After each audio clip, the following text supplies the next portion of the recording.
It is 8:17. Welcome back into Queen City News. A live look at the White House in Washington this morning. A major talking point yesterday during an appearance. Actually during the Super Bowl. Commercials during the big game. You know, they typically are trying to sell snacks, beer, and cars. But this past Sunday, millions of viewers saw something out of the ordinary, a 30-second ad about saving and investing for kids. It was for so-called Trump accounts, a new government-backed program that's putting child savings in the national spotlight. So we're going to bring in our chief business correspondent, Taylor Young, to talk about this. So if parents haven't heard about these accounts yet before Sunday, they probably know now.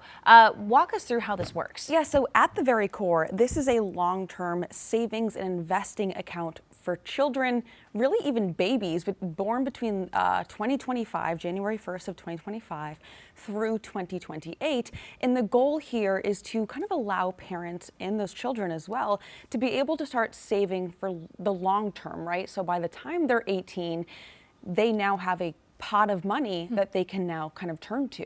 Who doesn't want a pot of money? But how's it being funded? Where's it coming from? Yeah, so there are several different ways that this account can actually grow. And the first one, and I think this is the important part, if you watch the commercial, you know this, is the U.S. Treasury provides that initial $1,000 to really kickstart the account. So think of this as like the government seed money for your child's future. The second is after that, parents, guardians, or even friends can then add to the account over time, but there is a limit up to $5,000 per year. Then employers can also contribute up to $2,500 annually per company. And lastly, some local governments and even donors can contribute. That money is then invested in the stock index mutual funds or ETFs. And I will say, since that ad aired this past Sunday, there have been dozens of companies and wealthy donors who have come out and said, I will match whatever the U.S. Treasury puts into these accounts. Wow. So this is already gaining a lot of attention, and it's getting a lot of applause.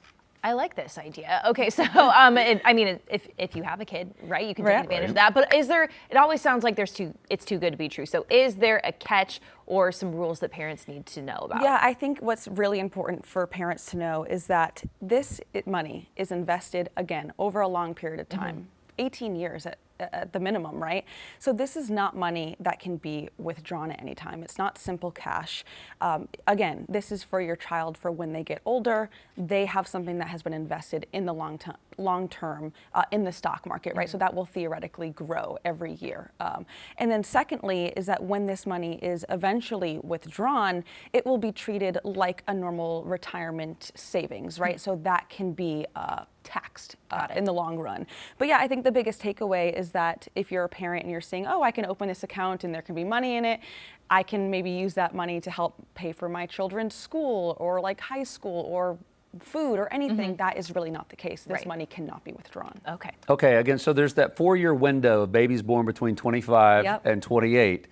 Why is this happening now? Like, why is this timing? What's going on with this? Yeah, well, I think this really comes down to timing and visibility. I mean, we know policymakers for years now across multiple administrations have been talking about how we can help families save, not just for the right now, the immediate time, but the long term, especially if they have children.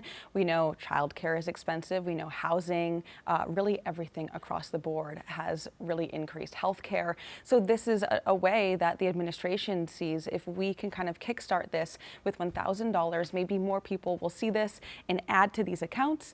And this officially starts, the U.S. Treasury will start contributing to these accounts on July 4th of this year. So this will be something I think that'll be interesting to follow, to see even throughout the years how these accounts grow and kind of what they do for today's children. Yeah, I think Snowball effect. Yeah, definitely something to think about. Taylor, thank you so much.